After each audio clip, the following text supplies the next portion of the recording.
महाराज जी, आपके चरणों में कोटि कोटि प्रणाम।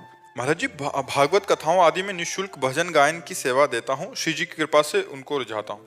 महाराज जी, मेरा प्रश्न है कि इस घोर कलयुग में जहाँ व्यभिचार आदि फैला हुआ है, ऐसी स्थिति में देखकर विवाह से डर सा लगने लग गया है कि जो भी विवाह करके आएगी वो कहीं मेरे भगवत मार्ग में बाधा ना बन जाए। है तो बहुत भयावह कि आजकल जो है कि पत्नी का मतलब है जो साध्वी सुशील सज्जन अपने पति को भगवान मानने वाली। तो ब्याह है तो खतरे का मोल लेना आजकल, क्योंकि बॉयफ्रेंड गर्लफ्रेंड ये सब जो चल रहा है ना, ये बहुत विषैला चल रहा है। क्योंकि मान लो जैसे अब 2-4 लड़कों से जो मिली हुई है, वो एक पति को भगवान मानकर कैसे पूछ सकती, बड़ी समस्या है। पर ऐसा नहीं है, जैसे दुराचारियों के बीच में सदाचारी भी रहते हैं, ऐसे सदाचारिणी भी हैं। एक से एक बहुत पवित्र लड़कियां हैं जो अपने जीवन को पवित्र रखे, पर है बहुत कठिन, पवित्र मिलना बहुत कठिन, क्योंकि अपने लोग पवित्र आचरण विहीन हो रहे हैं, तो अपने को पवित्र की आशा कैसे हो सकती है? नहीं, घर वाले भी जबरदस्ती करते हैं कि करो, ये इकलौता मतलब वंश बढ़ाओ, मतलब चल। आप घर में तो संतान उत्पत्ति करके वंश उत्पन्न करना, भगवान से मनाओ। जैसे करदम जी ने 10,000 वर्ष तक तपस्या की, भगवान से कहा मुझे पत्नी चाहिए, तो देवहूति जैसी पत्नी मिली। तो 10,000 ना सही तो साल भर सही साल भर कुछ अन्न कम पाओ, शंकर जी की उपासना करो, महाराज हमें पत्नी दे दो। भगवान शंकर की आराधना करो कि हमें देवी जी की आराधना करो, तो कोई हो कि सुशील सज्जन मिल जाए। होती बहुत कम है बहुत कम। पर भगवान ने कहीं ना कहीं अगर ब्याह है तुम्हारे भाग्य में तो लिखा ही होगा, कहीं ना कहीं तैयार हो रही होगी वो भी आपके पाणी ग्रहण के लिए।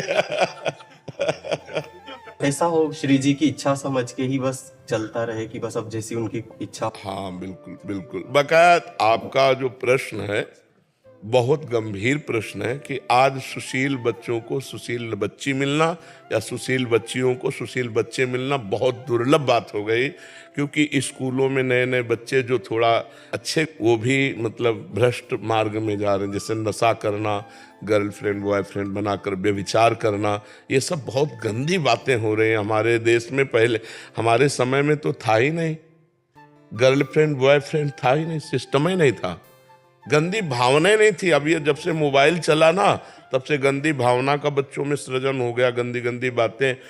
अब तो लिव इन रिलेशन भी चल गया है, वो तो और भी बुरा है महाराज जी। बिल्कुल बिल्कुल वो नहीं, ये हमारी भारतीय पद्धति नहीं। ये कलयुग का अंतिम चरण है बोलिए। अभी तो प्रथम चरण है, 4,32,000 वर्ष का है, जिसमें अभी 5,000 के ऊपर हुआ है, अभी तो 32 पूरे नहीं हुए। अरे भा भ्रष्टाचारा सम संसारा धर्म सुनई नहीं काना, कलिकाल बिहाल के मनुजा नहीं माने को अनुजा तनुजा। ऐसा मतलब समय कलिकाल का आएगा, कहाँ से कौन से क्या क्या चरित्र हैं, अब कैसे मतलब उसकी व्याख्या कैसे करें।